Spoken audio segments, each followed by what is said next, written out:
What up? What up? What up? This is RJ Fantasy Football Talk, and we're back again for another episode.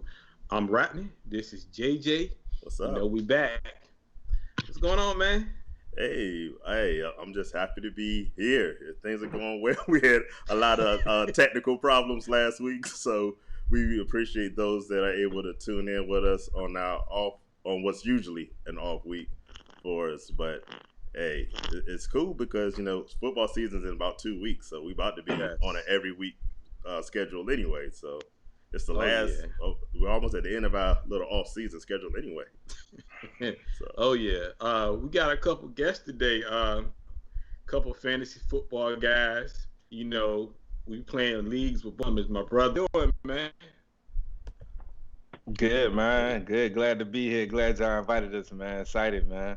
hey, What's good, up, Good, fellas, good. good. man? Appreciate the invite. You know what I'm saying? To get a chance to talk some fantasy football with y'all boys, man. Oh, perfect, man. Hey, I welcome y'all to the show, man. Glad y'all can make it, man. You know, just give people insight on how y'all came into playing fantasy. Also, touch on y'all podcast that y'all got too, man. I came in because of Ferg. You know what I'm saying? Ferg really got me hooked on the fantasy football. You know what I'm saying? I'm a 49er fan, so at the time, you know what I mean? I ain't want to root for nobody other than my team, you know what I mean? Ferg was like, nah, dog, like you will love it. You're gonna get addicted to it. Trust me, it's Yeah. dope. And I tried it in '09 and haven't looked back since, man. As far as our podcast, we got the Locker Room podcast. It's me, Ferg, Shaq, and Mike. We pretty much talk about anything that's going on in the black community, man. So whether it's uplifting stuff, whether it's stuff like what happened with Jacob Blake, whether it's comedy, music, sports, whatever it is, man, that's going on in our community, we try to talk about it. We try to spotlight other black entrepreneurs and businesses as well, man. So it's been a good almost 2 years now, I believe. Well, actually, a little over 2 years now. So yeah, we're excited, man. All right. Uh, for those that don't know, how do they tune in for your podcast? Oh, so our IG is at the Locker Room Podcast with two T's. Um, Facebook, same thing, the Locker Room Podcast with two T's. You can find us on iTunes, same thing, Locker Room Podcast with two T's, and we're also on SoundCloud and YouTube as well. Okay. Good stuff. Is this a good time for me to segue in? I mean, I Yeah, ain't go know. ahead, Yeah. man. You Oh, know. okay. No, then I ain't know, man. But yeah, like Steve said, man. Just kind of help him see the light when it came to fantasy football. In 2009, I actually started back in 2007 with ESPN. Started there, and it's crazy because I was playing ESPN, and that's the platform that I got Steve to play, and then he kind of introduced me to Yahoo, and he was the one that kind of told me like, bro, this Yahoo joint is a lot better. And then from there, it kind of took off. I played on a lot of platforms, man. I played with ESPN, Yahoo, NFL, CBS Sportsline. I don't think they do that anymore. But yeah, man, I played a lot of different places. I've kind of dealt with a lot of different things, been in a lot of different formats, man. Got different championships. It's crazy. It's only one league I haven't got a championship in. You know what I mean? But hopefully, I'll be able to get that this year. But yeah, man, I'm well versed in fantasy football. Okay. I forgot all about CBS, man. The first league I ever played in was actually a CBS league, and this was when I was like, okay, because for those that don't know, three of us on the actually right now, all of us play in leagues together. But I played with Dent and Ferg in the EPI, our fraternity league. Yeah. So before I got in that, I said I'm not going to embarrass myself. I got into like a free CBS league with just random people. I was like, okay, let me see if I can roll with this before I put myself on the stage and just finish in last place. So yeah, CBS. I didn't much care for it, but yeah, that's how I got my start. That's the training wheels league right there. Right, Yeah, right. it's crazy. CBS was not good, man. Nah, It was a whole bunch of glitches, man, and yeah, it's crazy, man. Thinking about how far fantasy football has came Just with the way that you can set your rosters up and things of that nature, man. I remember before it was even a mobile app. Everything had to go through, of course, the internet, and it was so slow. And then like the waiver wire was so, it was like the rolling one. Like once you picked the first time, you ain't had no chance to get nobody else. So you had to be very, very strategic on how you pick, man. But now different options. So I've been there from the beginning of fantasy football. When I'm gonna give you, this is where I was. My first two leagues playing fantasy football, I'll never forget. I won them in ESPN because I had Adrian Peterson as my running back when he was playing with the Vikings. That's when he was literally every year killing everything in sight, this, that, and the third. You know what I'm saying? Because the point system was different. Back then, if you have a premier running back, you can do a lot of things. You know what I'm saying? But yeah, now things have changed. So That's what's up, then. I know a couple, well, all of us been in actual drafts in the past week. First, I want to get with Dent. I want to know what's your, like, being in a new league. What was the experience that you got from it? Like, what was different from that league than the other leagues you've been in? Yeah, like I feel like I like to switch it up at times. So I embrace the fact there was a two quarterback league because this is the first time I've been in a two quarterback league. I've never been in a two quarterback league before.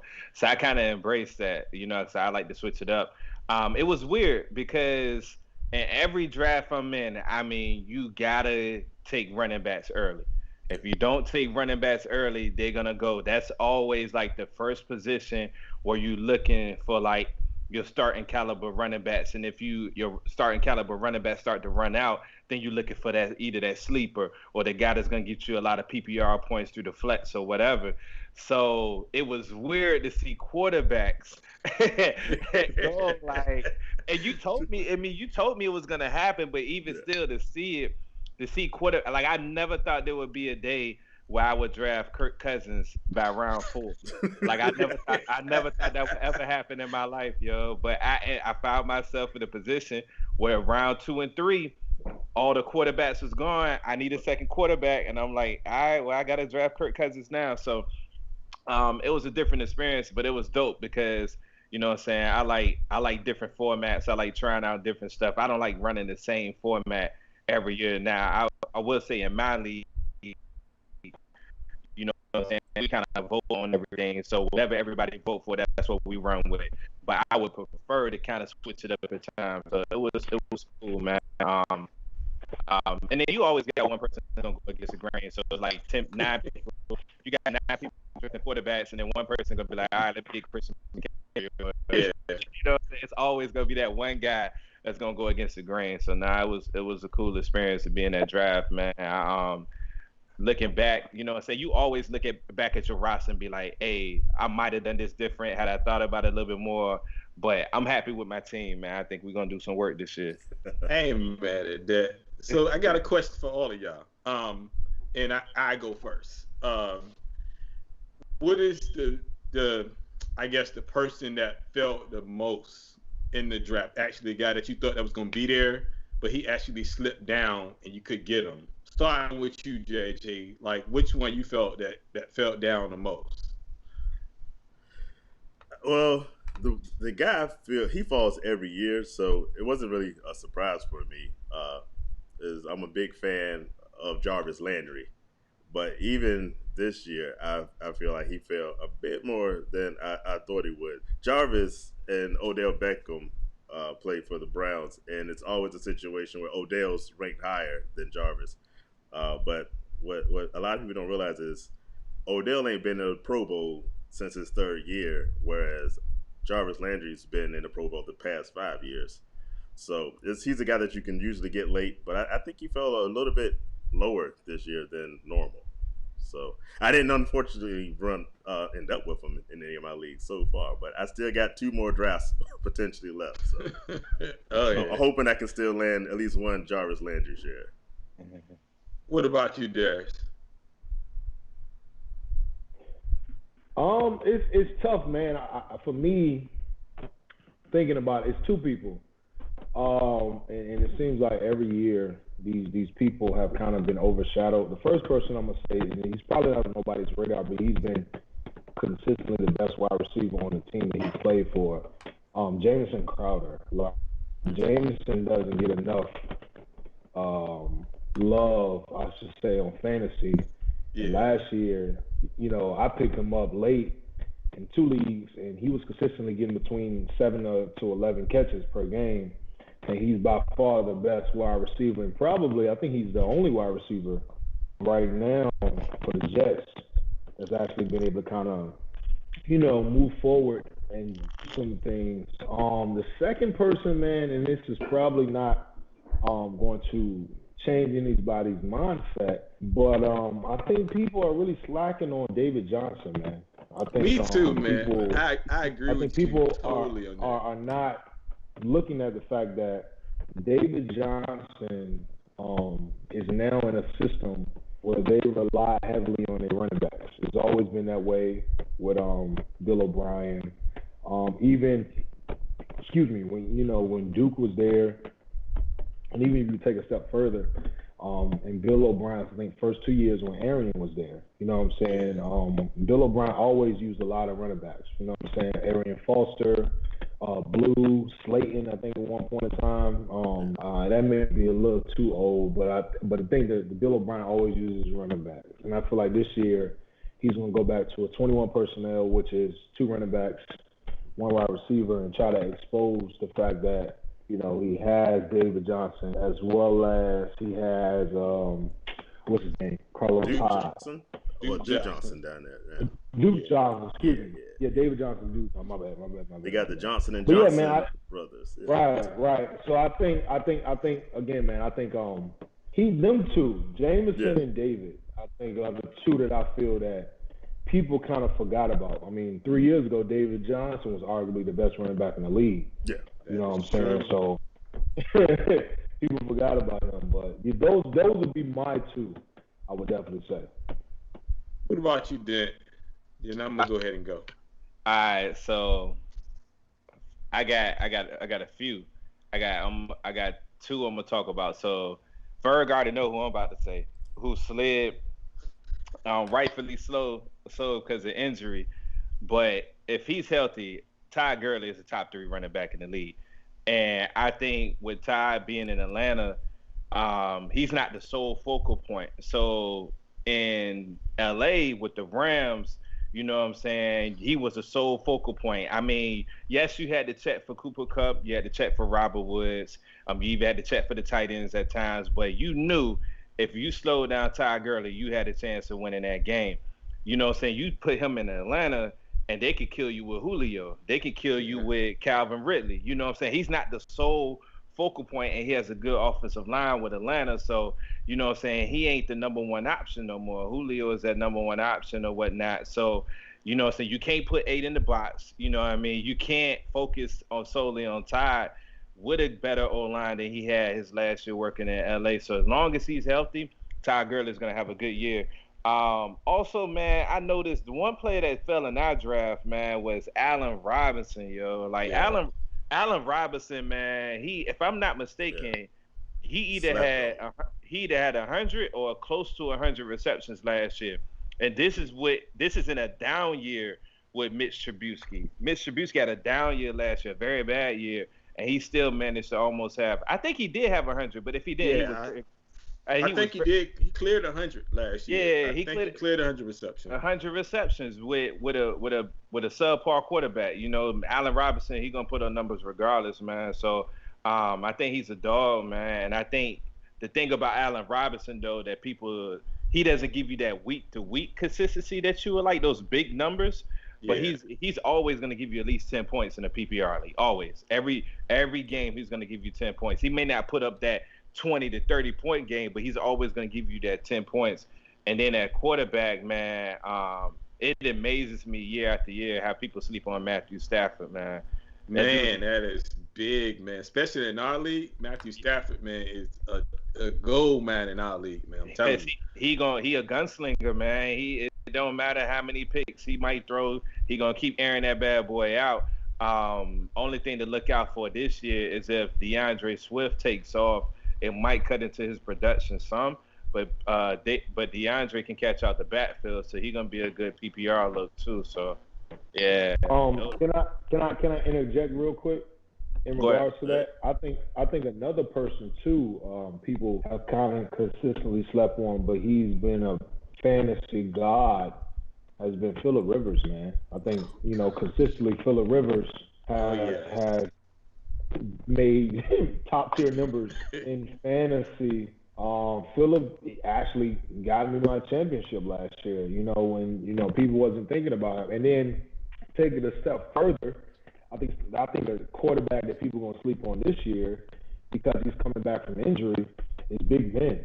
People fail to realize Big Ben was Mr. 5,000 when it came to fantasy. Was. Yeah.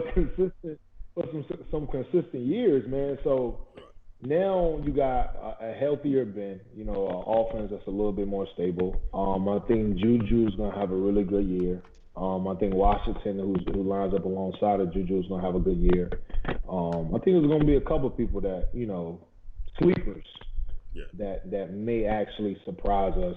I mean, we all know who's going to be the most consistent ones, of course, every year. But for the most part, the ones that people don't think that's going to have a good year, I think they're going to step up, and actually do something. I think in that same line with Ben is James Conner, because they both had those injuries where they missed so many games that a lot of people were just sleeping on them. It's like, nah, and even to go back to earlier, David Johnson. Same kind of thing where people are just dismissing the good stuff we've seen from them in the past because of what the time they missed last year. But hey, those are bargain pickups. Well, what people don't realize in the barbershop league last year, actually, Phillip Rivers finished ahead of Lamar Jackson as far as total fantasy points last year. So that's a big statement coming from DJ, because Phillip Rivers threw for 4,700 yards last year, and he finished in the top 5 in our league that we play in, which is a big league as far as passing. So they're really concerned about passing yards. So, I mean, I agree with you wholeheartedly. I think the one that, and I wouldn't draft him, but Josh Allen, they had Josh Allen high ranked all year long, which I'm glad he dropped. Okay. Because I was waiting for that. He didn't deserve to be there. He didn't deserve to be there because they had him at 7, which I think that's way too high for him. I feel like he should have been in the 20 and 21 range, honestly, because he's there. I mean, Zach Moss, is there, and Zach Moss gonna take all that goal line touches. So I feel like he should have dropped anyway, but I'm glad he did. Even with Stephon Diggs, man. Well, he was the worst. He had the worst long ball accuracy in the league last year. Yeah. So I don't think that helps him at all, personally. No. That's just my personal opinion. Okay. Yeah, I was on Twitter, fantasy football Twitter. Everyone has an opinion there. So I was in a discussion with somebody just this week talking about Josh Allen, because they were like, here's the foolishness of this comment. It wasn't this person.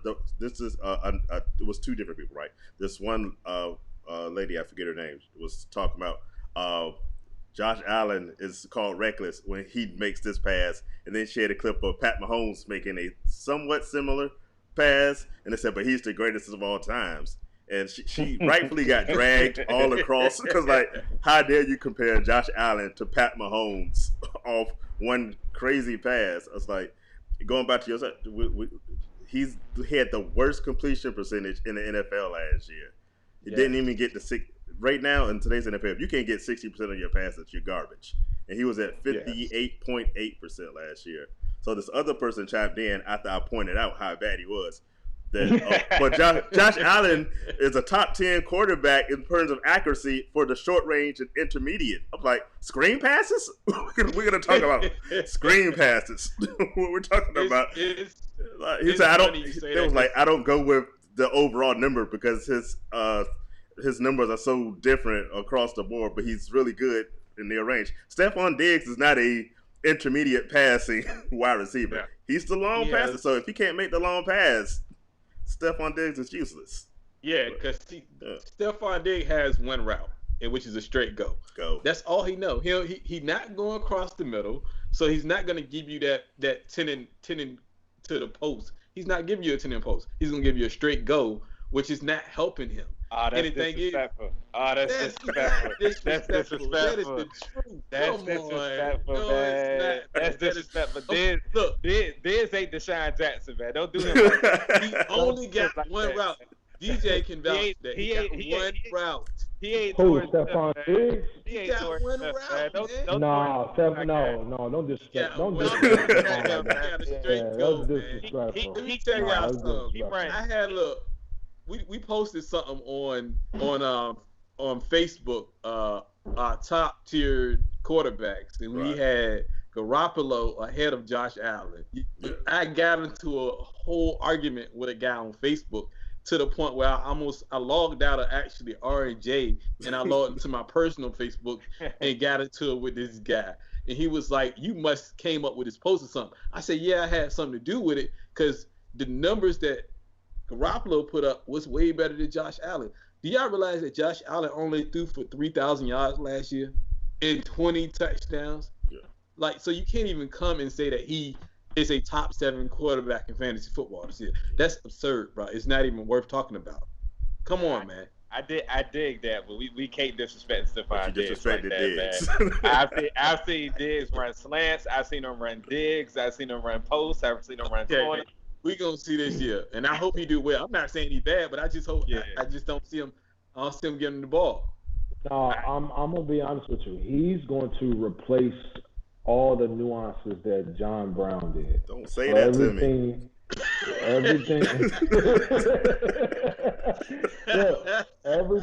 Everything that Brown did, Stephon Diggs is going to replace that. And then basically Brown is going to take over for Cole Beasley. Beasley is going to take the back seat. You know what I'm saying? Like, I think the offense is going to excel. Now, I will say this, though. That running back, y'all know his name. I ain't going to say his name, but y'all know. He's a sleeper. I picked him up, had to get him. He's going to rush. Mark my words. He's going to rush for over 750 this year, and he's going to have at least 500 yards receiving this year. Mark my words. I'm a Singletary. You know it. You know the name. Singletary. Mark my words. When I tell you, that is my ding, ding, ding, ding sleeper. Devin Singletary is going to rush for at least 750 yards, and he's going to have at least 500 receiving yards. Mark my words. Matter of fact, I just thought about it. The game-winning touchdown against the Saints, Diggs ran a corner route. that was a blown play. Are you kidding me? Really going to bring that up? That was a blown play. Diggs is top 3 route runner in the league. Top 4. Top 4. It's only a couple of them better. Devontae Adams. Okay. Keenan Allen.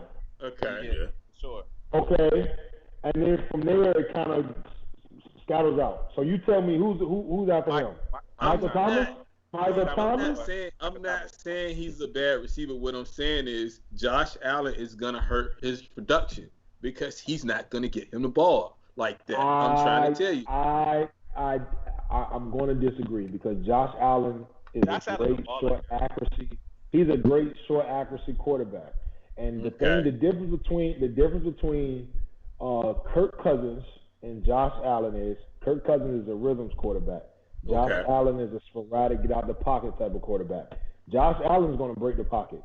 Stephon Diggs is going to find a window for them to throw it to. Watch what I say, man. The Bills is going to shock a lot of people because and the thing about it is their defense is not bad. Their defense is not bad. The Bills is going to shock a lot of people. The thing about it, what people fail to realize is this: the Bills will win that division. Bar none, they will win that division. They should. Listen, hear me out. No Thomas Brady. No Gronk. Okay. I love Cam. Yeah. But Cam is in the AFC East. Totally different division. Yeah. Okay. This ain't the high power. This ain't the gunslinging. This ain't the NFC South. It's the AFC East. It's going to be hard-nosed, tough football. Miami's going to be last. Jets is going to be third to last. is gonna be second, Bill's gonna be first. That's me personally. That's me personally. I feel you on that completely. We got a comment while we talking about receivers. Shaquem chimes in that Mike Evans is top 5 in the league. Let's talk about it.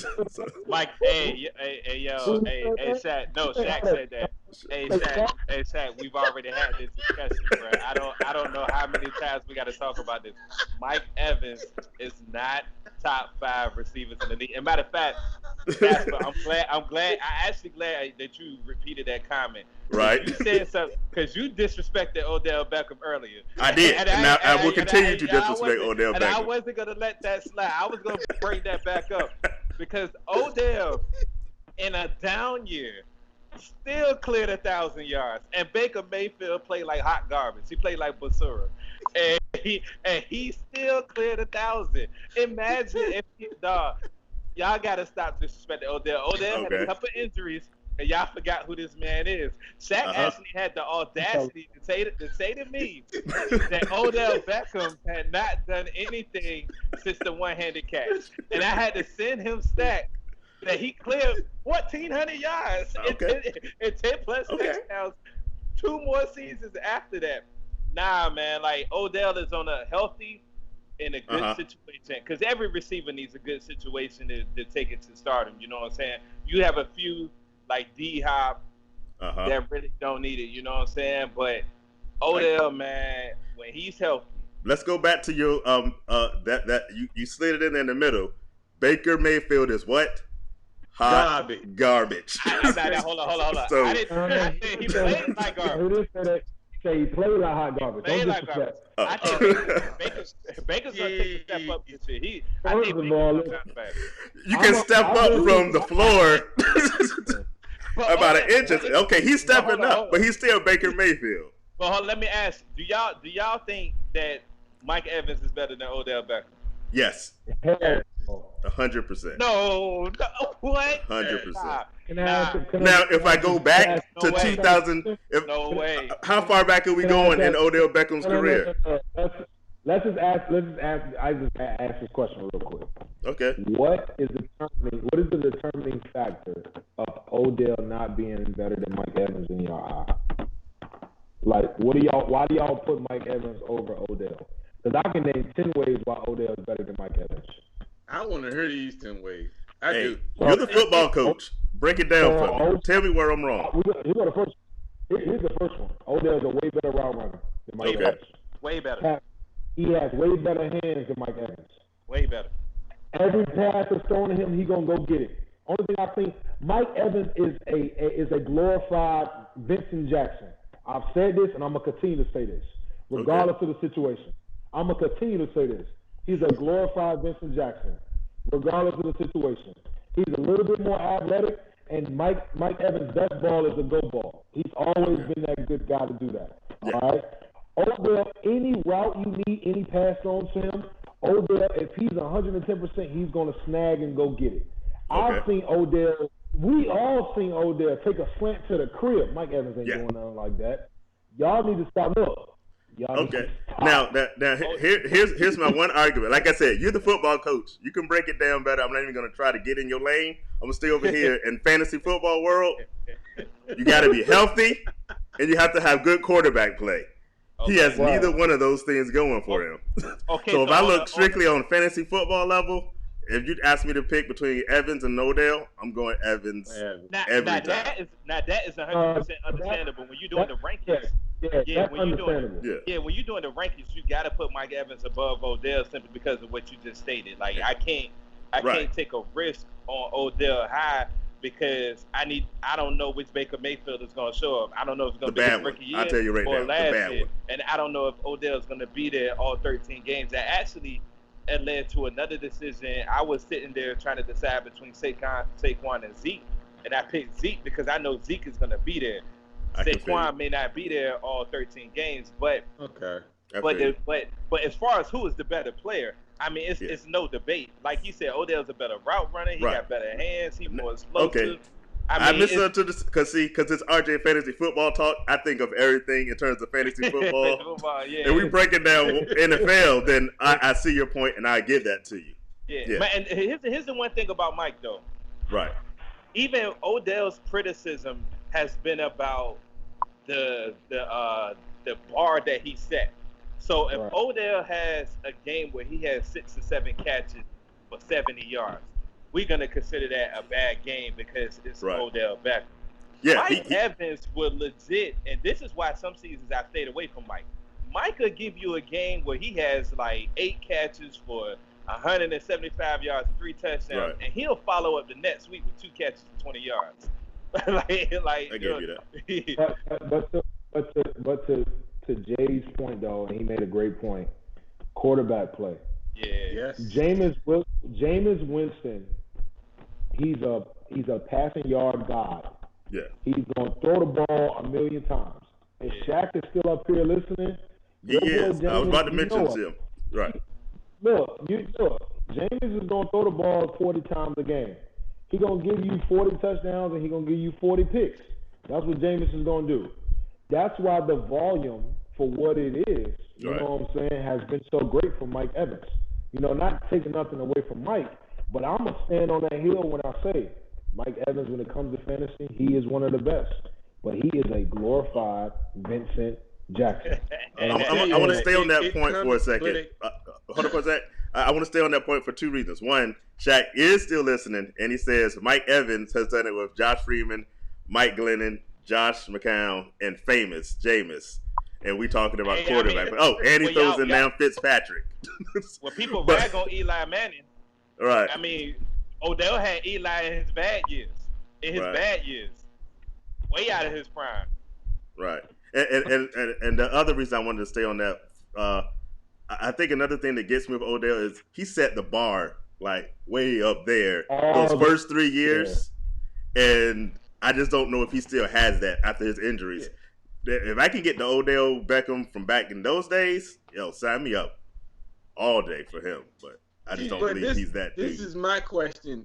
I would go Evans right now because of pure quarterback because of Tom Brady that he has over there in that offense.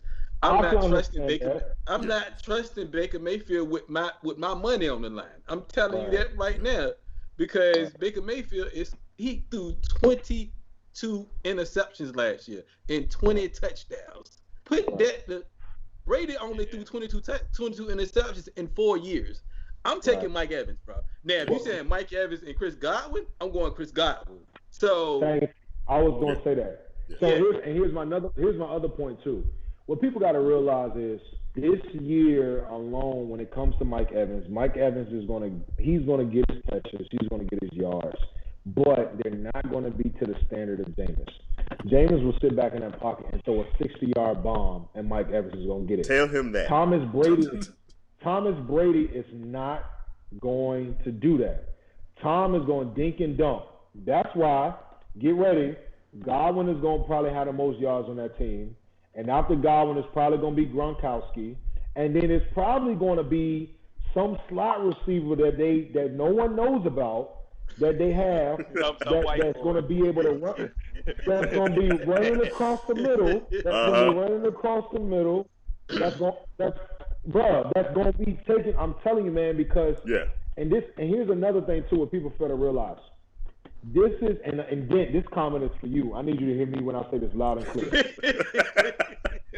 If Thomas Elofius Mandela Brady IV wins the Super Bowl with the Tampa Bay Buccaneers, if you don't accept him as the GOAT, you don't necessarily need to be looking at football no more. Because it ain't about the system no more. You can't bring up Belichick no more. You can't bring up Josh McRoberts no more. What's his name? McRoberts or whatever, McDaniels. You can't bring him up no more. He's in a totally different system, with a totally different head coach who don't think nothing like Belichick. Trust me, if he wins the championship this year, I don't want to hear nothing you got to say. I don't want to hear nothing. his whole secondary is barbecue chicken, so we ain't got to worry about that. It won't be no. They got a good run. They got an elite front defense, but that secondary, they run up against Patrick Mahomes, he gonna carve them up. We ain't got to worry about Super Bowl for them. I'm safe. We'll be all right. I don't think they get past the Saints this year, but yeah, me either. I don't think so either. I don't think so either. Hey, listen, man. Right. It's not a lot of defense. I'm gonna be honest with you. It's not gonna be a lot of defenses stopping that offense just because. I mean, people can say what they want about Tom Brady in the system. He's a very, very smart quarterback. Yeah, true. Another sleeper pick, and somebody picked him. I was pissed. Ronald Jones is gonna have a pretty decent year this year. Yeah. Because Ronald Jones is gonna be used like James White. Right. It's already gonna be written like he's gonna be used like James White as well as who else that was used in the system in the Patriots. What's the other running back that they got that's hurt right now? I forgot his name. But needless to say, Ronald Jones is gonna be used that way. He's gonna have a pretty up year this year, in my opinion. But yeah. I mean, I still think they don't get past the Saints because Michael Thomas, he had 150 receptions last year. I mean, and then you add Emmanuel Sanders. I think just those two alone, I mean, they're going to make the offense better. And you're forgetting about Cook. So Cook is another sleeper tight end that people could pick up because Cook he's a solid. Before he got hurt, he was playing really well. So I think that's another. Jared Cook is definitely another one you can pick up. I mean, but really at the end of the day, you got to get past the Niners. So it don't even matter. Hey, let's keep it 100. Hold up. Before these two 49er fans go into their long whatever, we got Shaq back again with several comments about. Here you go, Shaq. I think he's going with the defense of the Buccaneers. If you have an elite front seven, average defensive back, I'm guessing, or was you talking about the Giants from the other comment? They are just to give you some background. Shaq is a Bucks, so that's all he wants. He's a what? We can tell. We can tell. Okay. He's a Bucks fan. But Brady he also says Brady doesn't like getting hit. So I mean, it's the same old line if I'm not mistaken, right? They still have the same old line from last year, right? That's the same old line that Jameson got, huh? Yeah, Jameson got sacked. I believe so. Jameson got sacked 35 times last year. Jameson held the ball too long too, though. But Jameis is not Tom Brady. Yeah. Like Tom is gonna make the dink and dunk. Jameis is trying to go for the long ball. Like that's what I said, man. Like don't not be. I'm telling you, man. Ronald Jones and Gronkowski and with OJ Howard, they're gonna be utilized a lot in that offense, man. Like and people don't realize that, man. Yeah, Shaq points out that Ronald Jones has already been benched because he can't block. Yeah, I'm a little. Ronald Jones can get touchdowns, but I don't expect him to clear 800 yards rushing. I think. I don't either. I think it's gonna be the other guy. I think it's gonna be James White the second. I mean, don't forget they just signed LaShawn McCoy.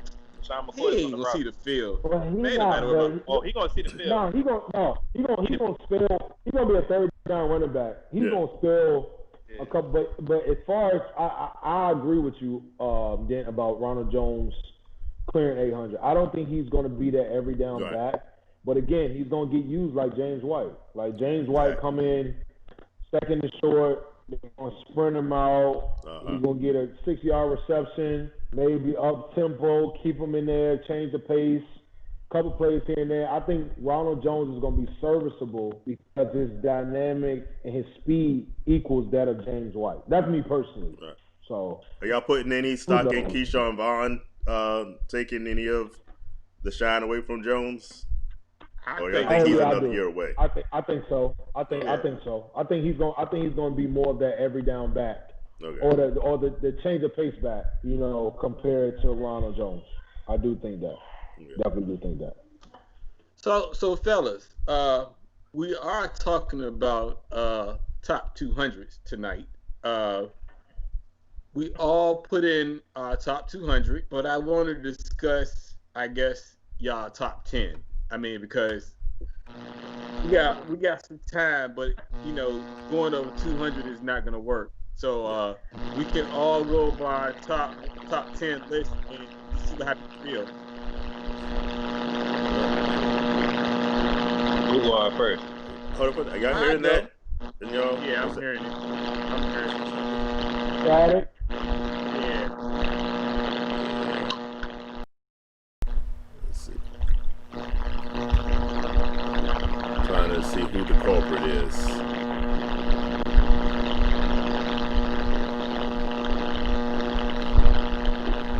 Sorry for the interruption.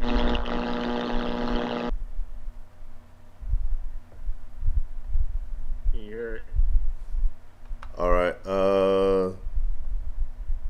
Hold up.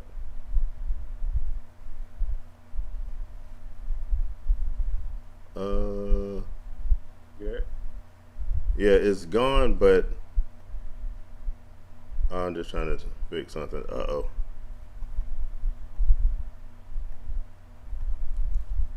Yeah, all right. Because we don't have.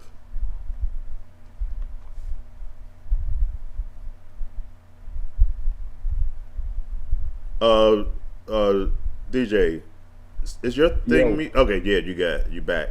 Now Dent, do yours. That's where it is. Oh, it's Dent. Yeah, it's on you. Maybe the headphones or something. You want me to take off the headphones? Yeah, try Yeah, it. man, you got them bootleg headphones, man. God dang, dude. And then unmute yourself. Hey, these the game-winning headphones right here, man. Y'all hear me better? Yeah, you good now. Yeah, we'll do it like that.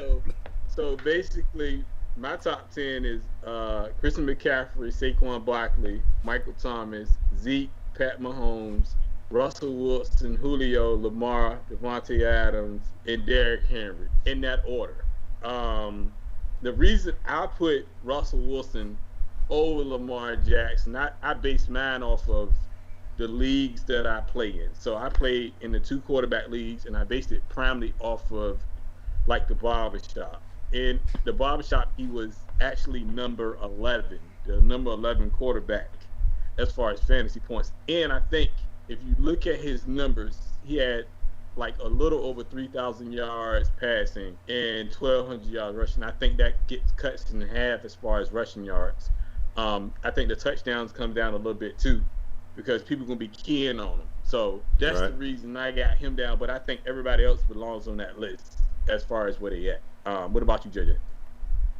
Well, first let me just point out for those watching, go to rjfantasyfootballtalk.com. You can see the full 200 list posted there under our rankings as well as our tiered rankings that we did earlier this off season.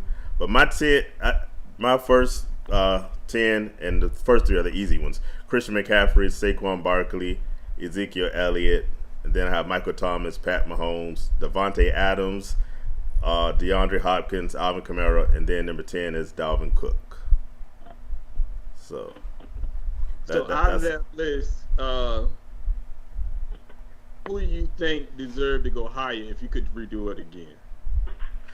On this top 10, yeah, nobody, because I think my top 10 is perfect. Now, if you ask, I answer a completely different question. If there's anybody in that top 10, I'm maybe slightly worried about, it would be DeAndre Hopkins, only because he's going into a new thing with Kyler Murray.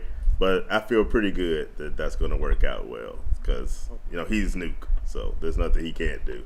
Alvin Kamara, I know, disappointed a lot of fantasy owners last year. But I'm not thinking we're going to have those same issues. So, my top 10, I don't think I make any changes there. Further down my list, I probably would make a bunch of changes out there. That's the one thing I found out by doing this ranking is after you get past the first, 25, 50, you get to a lot of guys that are pretty much the same player. So it's hard to really rank them at that point. Yeah. But, What about you, Dick? Let me see if y'all can hear me, right? Yeah, you good. You good. Cool. You clear. So my top 10 would be CMC, Saquon, Zeke, Mike Thomas, Patrick Mahomes, D-Hop, Dalvin Cook, Derrick Henry, Devontae Adams, Julio, and Alvin Kamara. That would be my list. Yeah. No Lamar Jackson? I would put him after like Alvin Kamara. Only because I mean it just depends on what type of league you're in with Lamar. You know what I'm saying? And I'm gonna be honest with you, even though I drafted him in the league we in, because to me it's a toss up between him and Russ. Russ is a better quarterback for fantasy football wise. I think people forget that Seattle is a run first team, and all their running backs got injured last year. I mean, depleted, so you had to rely on Russell Wilson more.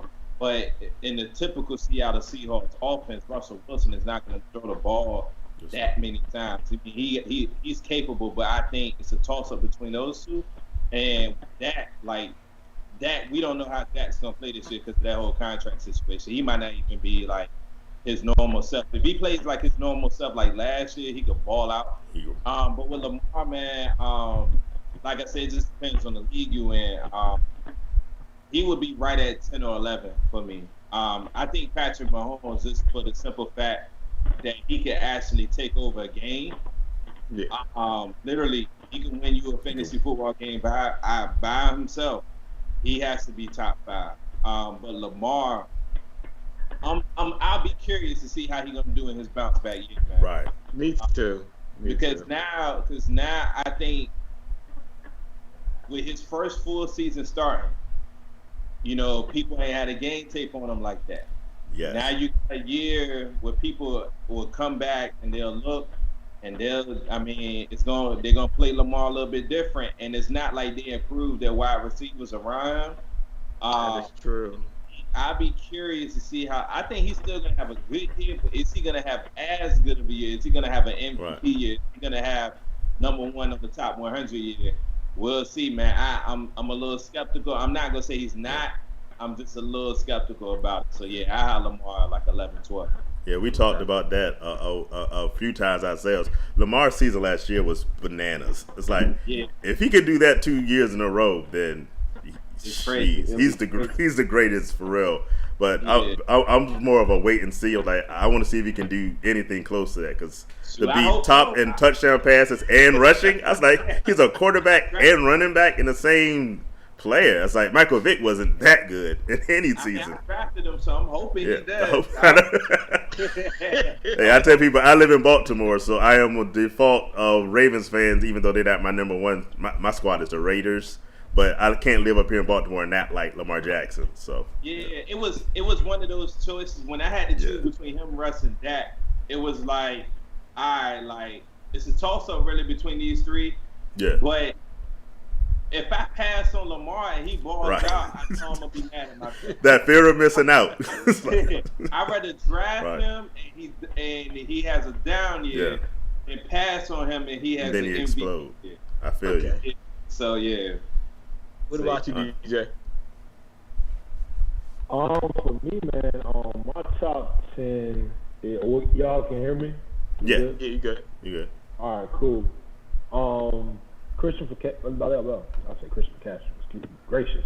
CMC number 1, Saquon number 2, Michael Thomas number 3, Zeke number 4, Pat Mahomes number 5, Russell number 6.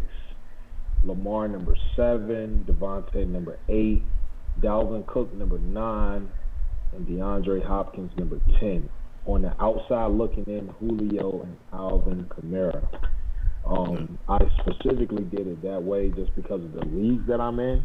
Right. I know we can continue to say, you know, specifically about Lamar Jackson and Patrick Mahomes, but quiet as it's kept, they're both game changers, you know, in any league. And I think that people think that Lamar Jackson is not going to have a great year. I think he's only going to get better. When you add in pieces like J.K. Dobbins, and not to mention he's a little bit more comfortable with the system, I think Lamar is going to be a lot better. Scary enough, I think Patrick Mahomes is going to be a lot better. Yeah. Because I just think that the offense now, man, with what's the kid's name from LSU, the running back? Clyde Edwards-Helaire. Yeah, with Clyde, man, and then on top of that, I think it's Makai, the wide receiver. He's coming into his own now, man. You know, competing with Tyreek Hill every day in the offseason. I really feel like that the offense in itself is just going to elevate. I know a lot of people will look at this and say, why didn't I put Julio in the top 10? Julio, man, is always consistently going to be an asset to your team. But my main concern with Julio is injuries, man, and not to mention Matt Ryan. You know what I'm saying? Like, Matt Ryan is another quarterback who he'll put up 400 yards one game and then turn around and give you 250 yards and 4 interceptions. And then Julio probably had 2 catches, 10 yards, and 1 touchdown. You know what I'm saying? So, like, not taking nothing away from Julio, he's a hell of an athlete, hell of a wide receiver. Yeah. Still arguably, in my opinion, still top 7 wide receivers in the game, bar none. Top 2. Top. Definitely top 3. Top 2 is debatable, but top 3 definitely. You said top 3? Top 3. So you put Mike Thomas. So you put him over Devontae Adams? Yeah, and I love Devontae. I got Devontae at 4. That's serious. That's serious, damn. I don't know. Devontae, my dog. I've been telling people about Devontae past 2 years. On the island by yourself.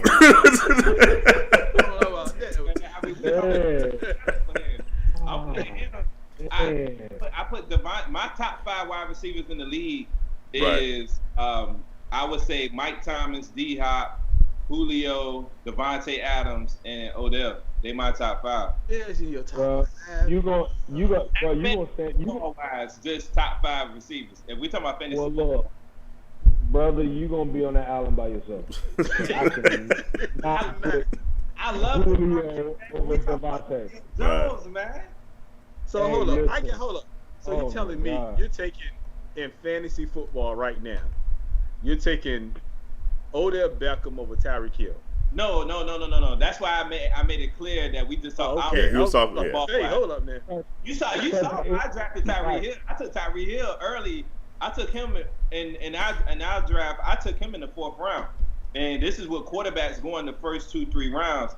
I mean, I'm looking at points like Tyreek Hill.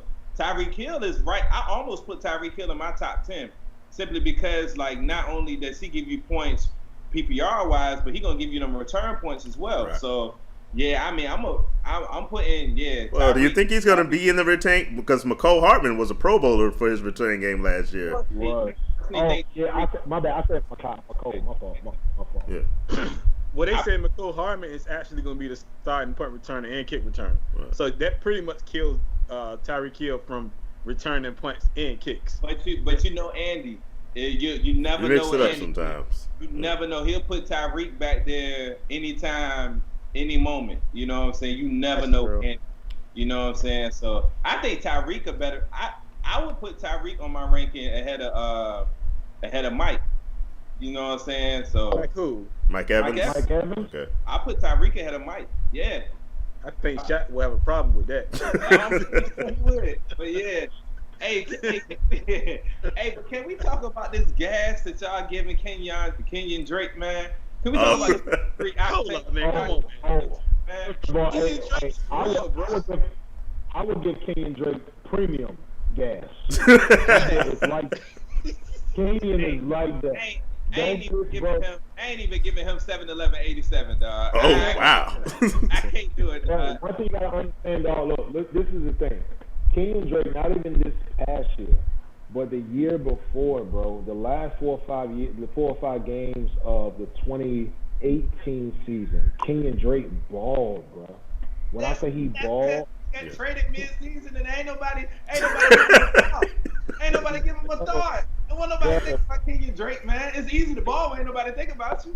That's fine. The last 4 or 5 games of the season, he balled. Then what happened was the next season they had a running back committee with him, and I can't think of the other kid in Miami. Kenyon Drake felt disrespected because he felt like he was coming off some of the best games. Because he literally led Miami to that win single-handedly. Yeah, he did 2 years ago by himself. You know what I'm saying? So Kenyon Drake felt disrespected. You see what happened when he. Hey, think about him, man. Yeah. Hey, let me give you a stat, then. He was the number 4 running back the last 9 weeks of the NFL season, the last fantasy season. So he was the number 4 running back. So y'all because y'all got him in your top. I'm looking at this top 200 right now. Y'all got him 32. Y'all got him ahead of Leonard Fournette. You got him ahead of Amari Cooper. You got him ahead. No, I feel comfortable about that. Top 50 player in fantasy football. In fantasy? Juju Smith, y'all got him ahead of Juju. What did he do last year? Tell me what Juju did last year. Well, in Juju's defense, he was hurt last year. But I still defend putting Kenyon Drake above him.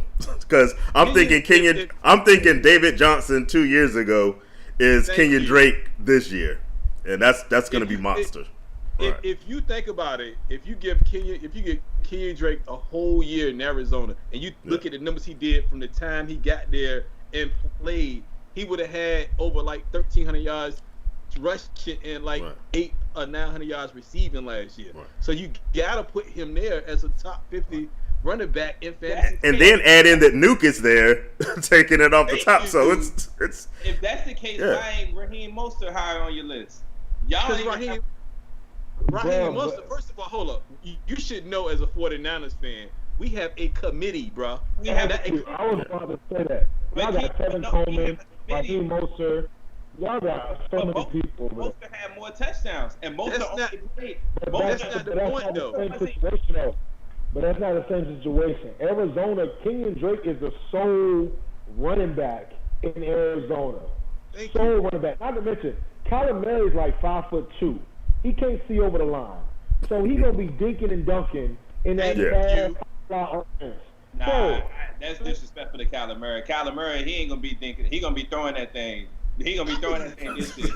He had to dink and dunk last year because Larry Fitzgerald ain't running no 4.5s no more. He running a 4.9 around these times. You know what I'm saying? He ain't dinking and dunking this year. I can't let you disrespect Kyler like that. Mark my words. First game of the season, Kenyon Drake is going to have over 120 total yards. I'll buy you lunch if that happens, because it ain't. Well, that's not going to... You talking about yards or you talking about yards from scrimmage? You said what? You talking about rushing yards or yards from scrimmage? No, total. So that means total receiving and running, he's going to have over 120 first game of the season. Kenyon Drake. I see it. I don't see it. You know they play. Hold on. Don't get me wrong. Kenyon Drake, he's a good running back. Is he top 50 fantasy football worthy? No. Yes. No, he's not. He's not. Hold on. Michael Gallup had the same numbers as Amari Cooper last year. They was like 15 yards apart from each other. So you trying to tell me you wouldn't take Kenyon Drake over Amari Cooper? Amari Cooper had the same numbers as Gallup. I'm not going to take a running back who had 7 good games off a mid-season trade when nobody was thinking about him over players who have produced consistent. Y'all got him over players who has produced consistent. Y'all got him over Melvin Gordon. Y'all got him over. Melvin Gordon's in the. Y'all got him over Tyler Lockett. You got him over James Conner. You got him over Jarvis Landry. What has James Conner did since 2018? AJ Brown went nuts. If y'all based on what y'all saying, AJ Brown went nuts. And y'all answer this question. What has Conner done since 2018? With Big Ben, he balled out. With Big Ben, everybody suffered. I'm not putting him above Juju with Big Ben. I'm not putting Kenyon Drake above Juju with Big Ben. I will put Kenyon Drake between 50 and 55. I'm not putting him top 50. Okay, then. So how about this? I like smothered turkey wings, macaroni and cheese, and collard greens. I want my food from the district. I need my food.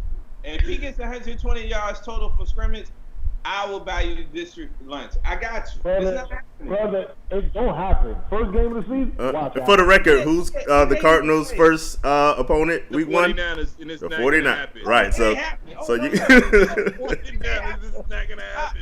I'm understanding my pocket. That ain't happening. Okay. Hey, watch. Don't be stuck in the by the 49er fans. Watch. Why did I say it? And you gonna be tight watching. In a full moon, 24 days in a month. Then from scripted to get says. Cause I'm gonna tell you, he got us that Thursday night football game. The first game he played with them when he got traded, he ate us up. I mean, we won the game, but he ate us up. That next game, we was looking for him. Fred Warner ain't do nothing in that next game. He ain't do nothing. Fred Warner got something for him. I'm telling you. I'm glad we played. Hey, my boy's gonna have my back, man. If you think for 1 second that Kenyon Drake is not worth the ranking, you are sadly mistaken. He's not top 50. That boy. So hold up. Okay, I got one question. Y'all got him top 35. There's no way he's top 35. Who would you put in front? What running back would you put in front of him? I'm putting Leonard Fournette in front of him. I'm putting Ty Gurley ahead of him, healthy. Now because of health reasons, I can understand why y'all would put Drake above Gurley because Drake is reliable. Drake is always on the field. Right. I understand that. Chris Carson, I'm putting ahead of him though. Chris Carson got hurt 1 year. Yeah, that hip injury has me worried. He's hurt already. Chris Carson people sleep on that boy. Chris Carson is legit. He is legit, man. I would say Chris Carson is an often slept on number 1 running back, but coming off that hip injury, I'm kind of sketchy. But y'all just talked about David Johnson. David Johnson, he been Mr. Glass the past 3 years. So you know what I'm saying? I'm putting. I mean, Drake, is he a good running back? Yes. Is he top 50 fantasy football players worthy? Nah. Yes. Nah. Here's my bold prediction for y'all. Top 10 receiver this year, DK Metcalf. Oh, yeah. I can agree with that. I can go. I definitely agree with that. I can agree with that. Book it. Top 10 right now. Top 10 book it. DK Metcalf this year. Top 10. Not gonna argue. I don't think that happening until next year. Yeah. You crazy. What? Simply because, and it's not anything against DK, but I think with somebody like Russ, he gonna look for Tyler first. Tyler has replaced Doug Baldwin. He's gonna look for Tyler first. You know what I'm saying? I agree with that. I think Tyler is gonna have, if Tyler stays healthy, I think he's gonna have better numbers than DK. Now DK is gonna have a lot of explosive plays, but just watching Russ over the years, he's gonna look for Tyler first. Right. He's still gaining trust with DK, so you know I think DK takes that leap that you're talking about his third year. I don't see that his second year. Okay, Dick. I'm going to disagree with you. I think DK is more Doug Baldwin, and I think Tyler Lockett is more Tate. Personally, when Tate was there, Tate was the one. Tate was the slot man. Tate was the one that was doing all the dirty work, going across the middle. That was Tate. Doug Baldwin was the one. He gonna run a comeback. He gonna run an out. He gonna make the tough catches. Yeah. I think that is more DK compared to Tyler. Now, granted, don't get me wrong. Tyler is a hell of a wide receiver that came out of nowhere. You know what I'm saying? No one was looking for Tyler 3 years ago. You know what I'm saying? I got something for you, Dick. I want to give you some stats right quick. Because me, RJ is big on stats around here. So, this person had 817 yards, 50 receptions, 345 yards, 8 touchdowns when he got traded from the Miami Dolphins. You knew who that player was? That was Kenyon Drake.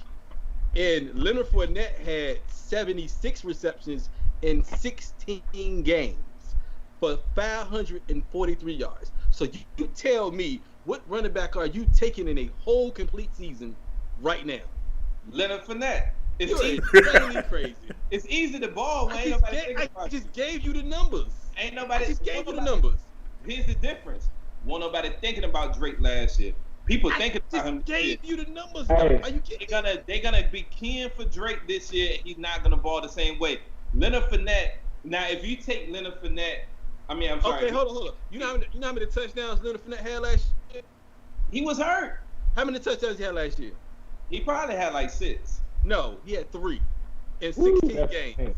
He was hurt, but we know what Leonard Fournette. He was not hurt. He played 16 games last year. We know what that boy can do when he healthy, man. And see, here's my thing.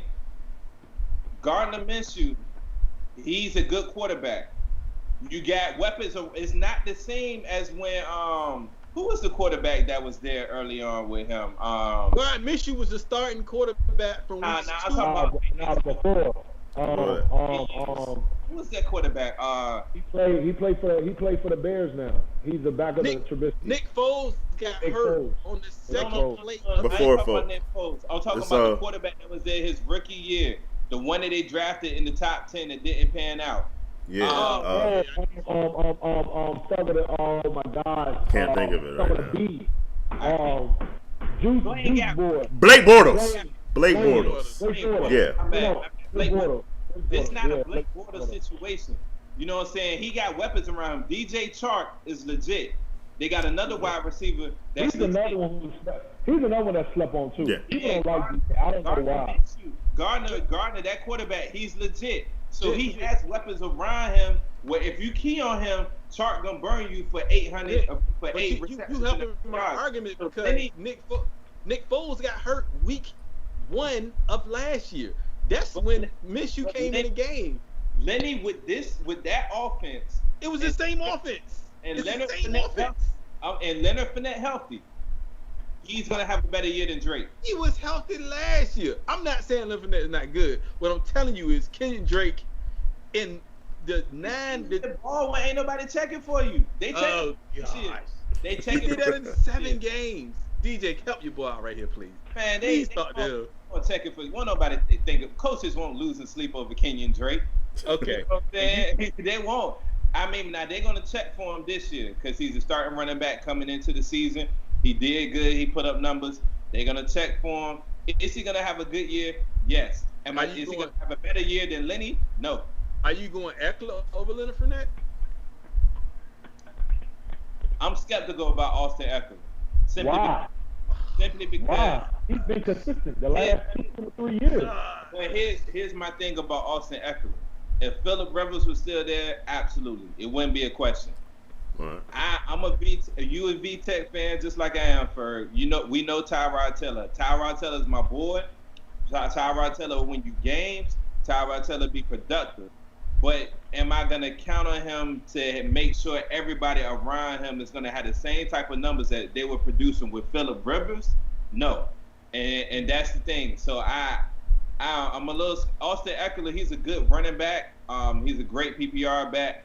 Tyrod might check down to him a lot, but that's the name of the game, though, right? Is he gonna put up the same numbers he was with Rivers?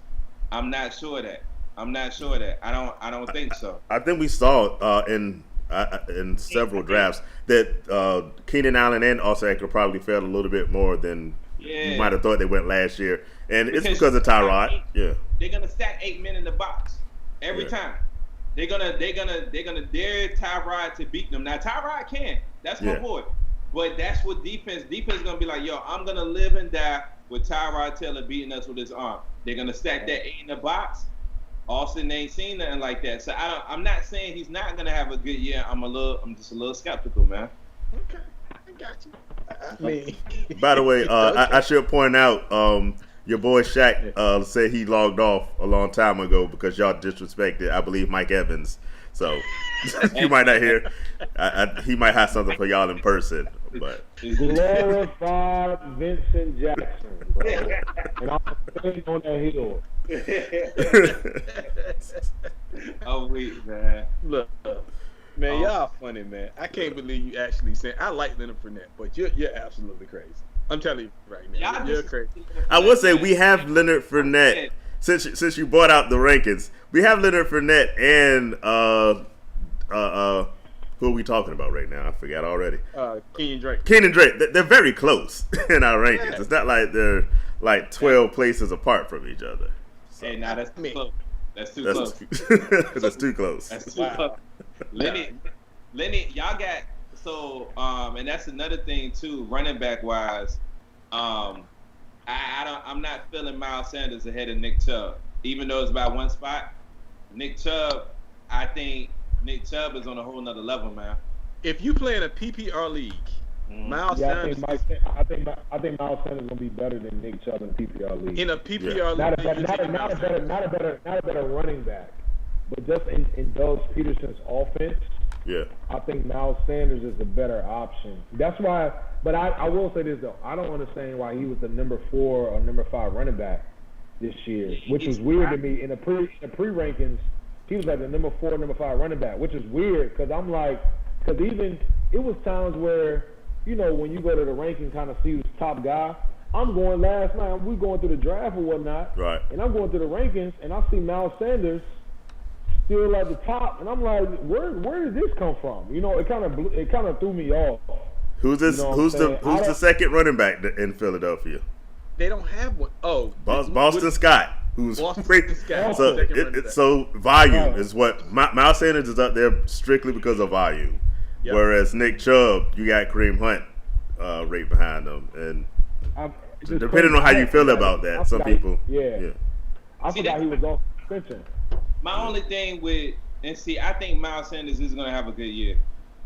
My skepticism with Miles Sanders is the fact that Eagles running backs as a whole have not been consistent over the years. Since LaShawn McCoy. Running back that'll step up and do good, and then it's another one, and it's another one.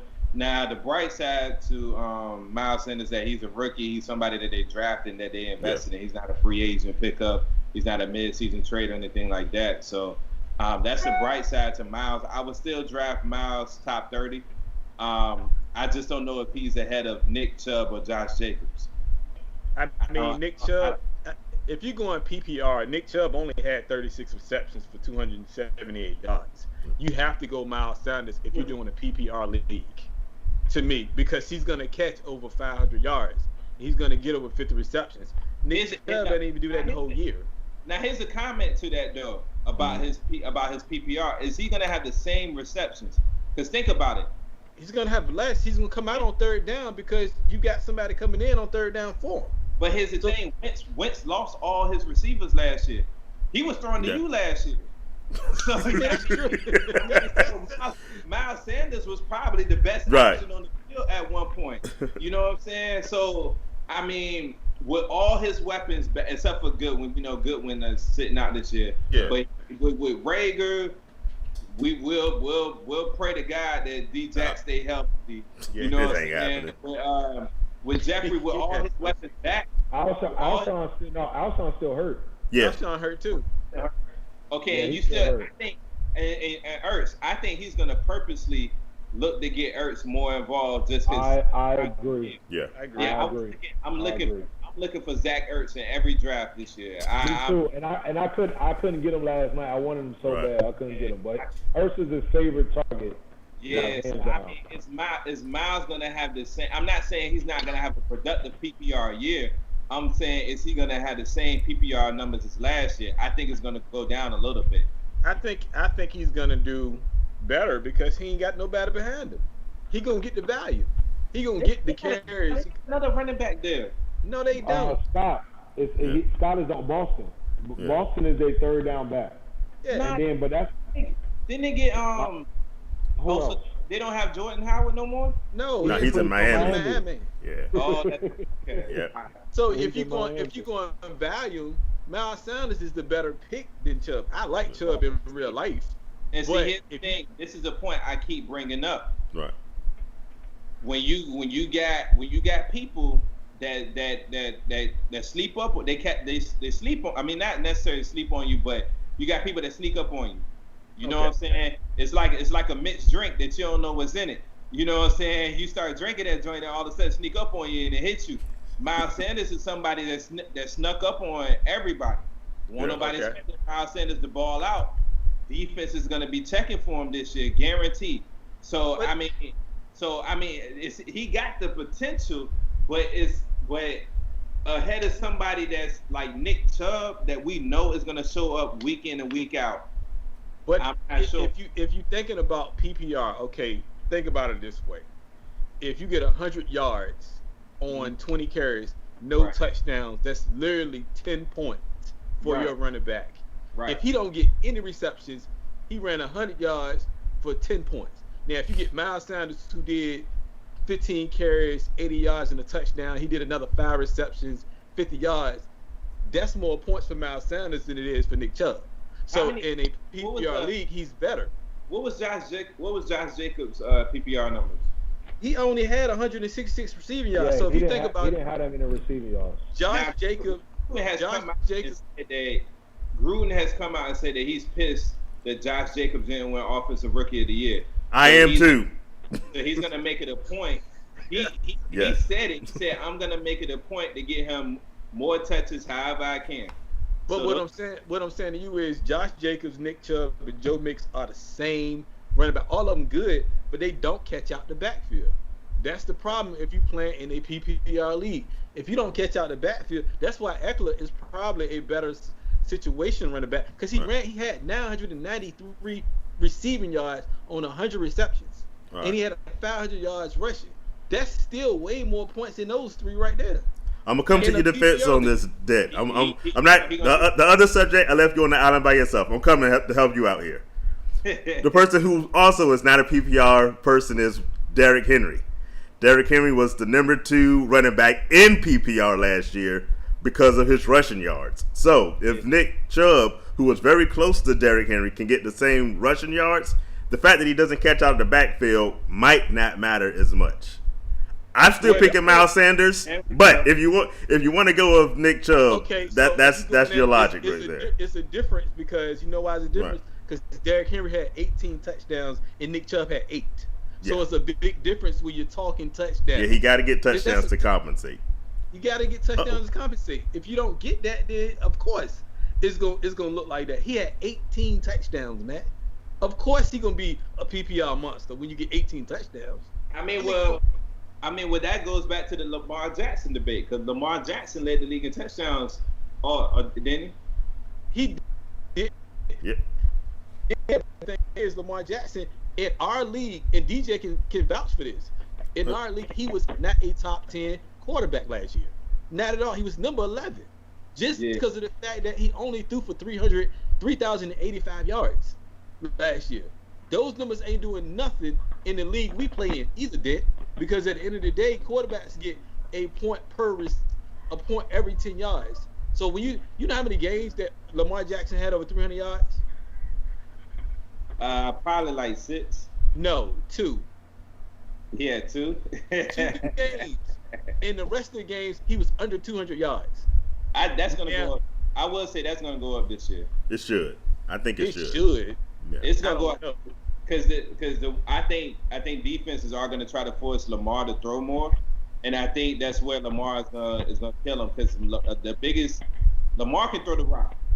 I just say it like that. He can throw that rock. He not. You know what I'm saying? He not what people were saying about Cap. Like he can throw that rock. So, I mean, we seen that in the playoff games last year where he had like 500 yards total or something like that. It was something crazy. But his accuracy, like his completion rating was terrible. It was horrible, because he threw so much, and when you force him to throw, he does it. He can't do it well. Maybe he come out this year and it's something different, but I'm not seeing no more than like 3,500 yards passing this year. Okay, so let me ask you, based on what y'all been saying thus far, right? Explain to me, and I'm not questioning. I'm just asking for y'all logic. Okay. Explain to me why y'all got Kenny Galladay at number 6 at 26. He had number 1 receiver. So what is that? I mean, it's a lot of number 1 receivers. Okay, put it like this. Matthew Stafford missed 8 games last year. Okay. He had 2,500 yards in 8 games. He was on pace for 5,000 yards. Just imagine if Matthew Stafford would have played a whole 16-game season and what Galladay would have done. Think about it. What was Galladay's numbers? Galladay, 116 targets, 65 receptions, 1,190 yards. I got him for 11 receiving touchdowns. He was the number 3 PPR. It depends on which league you're in, but according to Pro Reference, he was the number 3 wide receiver overall in 2019. Galladay, with a healthy Matthew Stafford, might be your number 1 wide receiver total, like all together this year, maybe. But what you got to also think about it too. We're talking about Matt Stafford. Matt Stafford is a what am I looking at? He is a product of focusing primarily on one receiver. Yeah, because he's had that his whole life. Right. Calvin Johnson was his blanket. Exactly. So now when you got Galladay, he's gonna throw to Galladay 14, 15 times a game, and Galladay gonna catch 9 or 10 of them. Now, granted, Galladay isn't no big man that you're going to hear about every Sunday, but when you look at his stats, he's going to have 9 receptions, 85 yards, probably won't get any touchdowns, but then the next week he may have 5 catches, 125 yards, 3 touchdowns. It's going to be some weird stuff with Galladay, but he's going to get forced the ball because there is no other wide receiver that in Matt Stafford's mind that is competent enough in regards to the injuries. Marvin Jones could be that serviceable guy on the other side, but he's always hurt. Always. And then they got what's his name, Hackinson, the TJ Hackinson. But the tight end hasn't really developed into the player that has had over the years. Matt Stafford has had a few tight ends that have made his life easy. Jared Cook being one. He's had a couple other people. You know what I'm saying? So. Now, when you don't have that blanket, you're going to go to what you know. And he knows that, Galladay is going to be the guy to kind of make things happen for him. Go ahead. Now, I was just looking at it because I see that y'all had him above Cooper. Y'all had him above Amari. Y'all had him above. Yes. Y'all had him above. Y'all got him above Cooper Kupp, too. So are we penalizing Cooper Kupp because of the injury? No, I'm not penalizing. Yeah. Go ahead, JJ. Go ahead.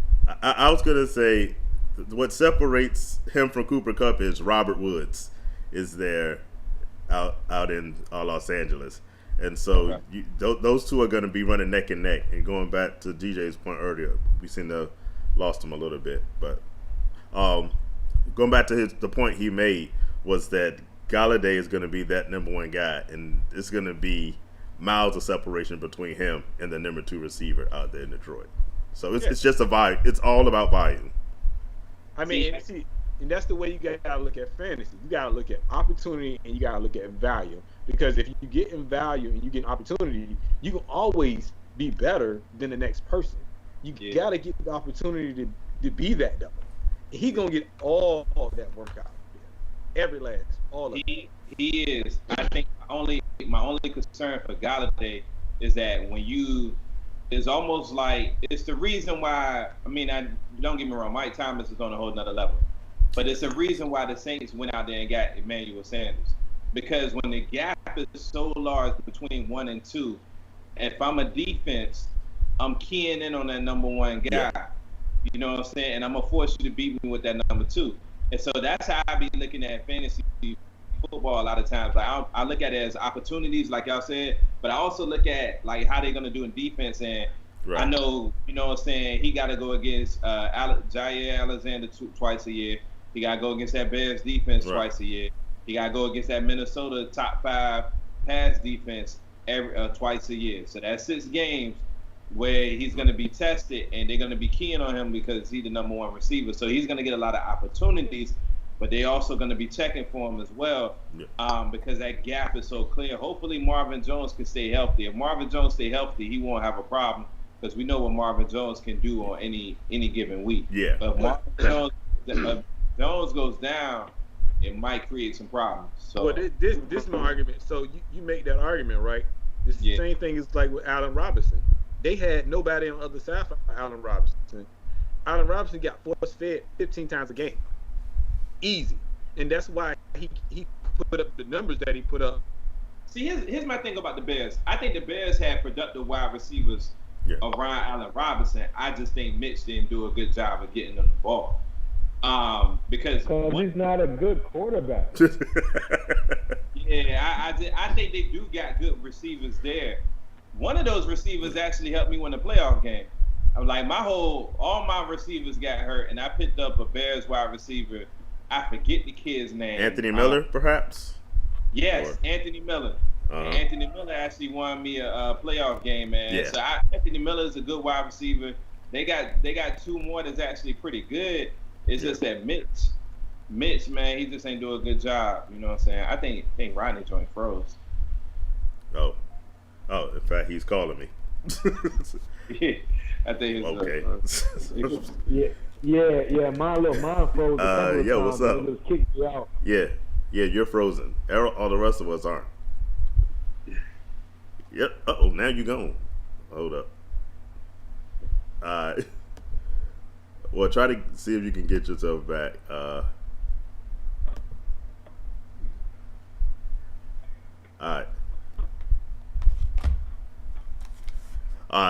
Sorry about that. Let's see. I'm gonna struggle for a second.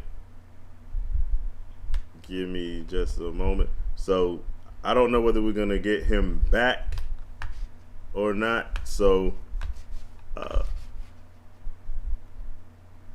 since he's not there, let's just go to. We talked a good amount about the fantasy football. Yeah, I mean we've been on. I mean we've talked a lot. So let's end with a little bit of NFL news. There's really just two stories I wanted to ask you guys' opinion on. Number one, hold on, I'm trying to get out because without him here, the camera shot's gonna look a little bit crazy. No, I got you.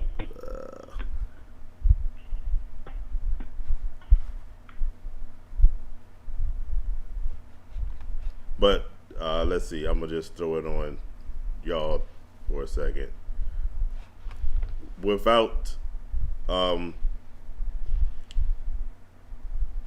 right. What the two stories I wanted to throw out real quick for y'all is number one, talking about COVID-19.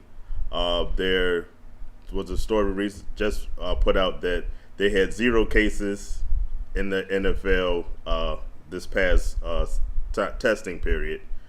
So what are y'all thoughts on that and how it relates to the upcoming fantasy football season?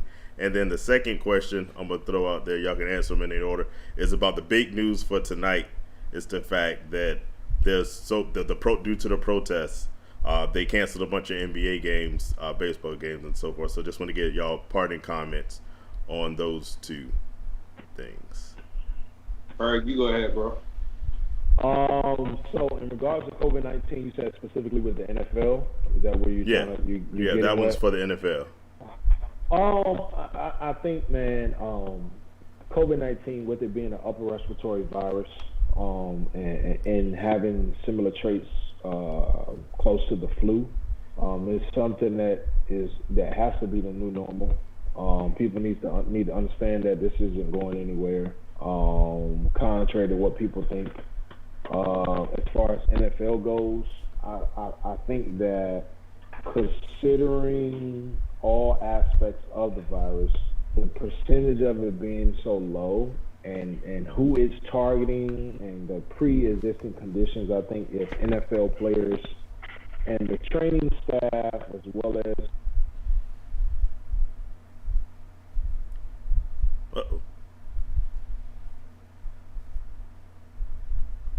He froze. I think we might have. All right. It might just be you and me.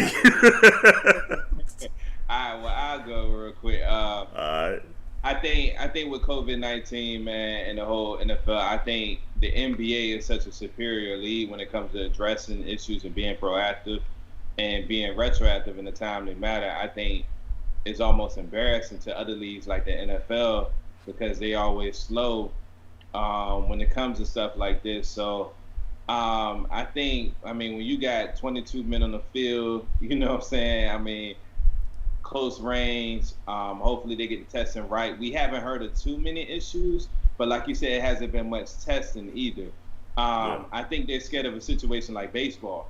If you notice in baseball, they test before games, and they've had to cancel some games because people have tested positive before the games. I think they're kind of nervous about those situations. Yeah. So one thing that's encouraging is that Odell was very skeptical, spoke out a lot. And then when he went to the Browns facility, he was like, I didn't realize how safe it was going to be and stuff like that. So they are taking precautionary measures, but I still, even if they have opening week, I still don't know if we're going to have a full season. Just simply because you just never know what's going to happen, man. There could be an outbreak. We just don't know, man. And it's not like a bubble situation with the NBA. Like, you can't put the NFL in a bubble. Right. So it's too many teams, too many players and stuff like that. So the second thing about the protests, NFL, we know how the NFL is run. We know that, a lot of them support the Trump campaign and etc. So with the NFL, I don't expect to see a lot of protests. Simply because, it's just a situation. The NBA is different. They support their players. The NFL is not a league where they support their players when it comes to outside issues. So I don't, honestly, because think about it. You have 12 players on a team for the NBA. It's easier for them to come together on issues. You got 53 men on one NFL team. So that means you got over 100 players on both sides. Also, we know that the NBA is really majority black. The NFL is not really majority black like that. It's not like, it's a lot of dominant black skilled players, but you got white offensive linemen, you got white defensive linemen, you got white tight ends, all that stuff. It's not the same thing, man. So to get that many people on the same page, I don't necessarily see it happening with the NFL. I hope it does happen, because that's the only way change is going to happen, man. Taking money out of these pockets. Right. It's the only way true change is going to happen. We know that. I honestly just don't rely on the NFL to do that. But I hope it does happen, man, because today what happened in the NBA, it was a big statement. Right. Because they sacrificed a lot, man. They can wait.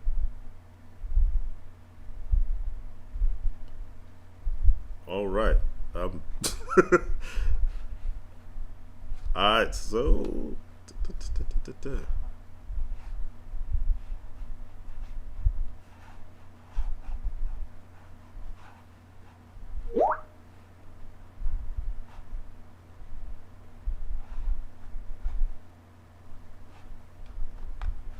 pausing just for 1 second. I'm just gonna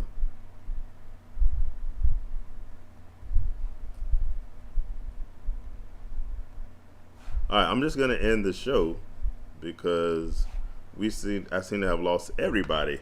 So thanks for joining us. We are going to say goodbye for now. Anyway, thanks for all the great discussion. Thanks, Dent. Thanks, DJ. Thanks, Rodney. We gotta have you guys all back here again as soon as we can, and hopefully Skype will let us continue. I guess they knew that we went over our normal time, so they let us all go. So y'all take care. Check back with us. We got 2 weeks until the NFL season begins, so stay tuned to R&J. We're going to be talking with you all season long as the season goes. Good night.